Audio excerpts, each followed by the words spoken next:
2 kill નાખો તો ને જોજો આ બોમ્બમાં કરી એક અહીંયા નાખો ને એક અહીંયા નાખો એટલે જોઈ જો બોમ્બ ચાલે જ નહીં થતું જો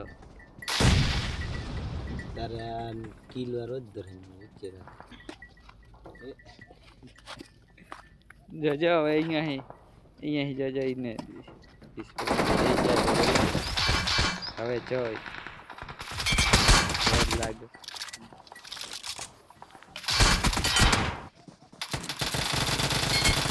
એને હેર લાગતો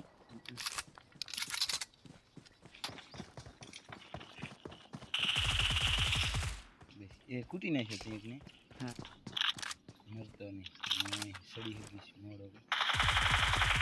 કૂટી નાખ્યો 5 મેં 1 કિલ હતો 2 કિલ છે એટલે હવે 2 કિલ હા મને છે ઊભો તો અહીંયા ના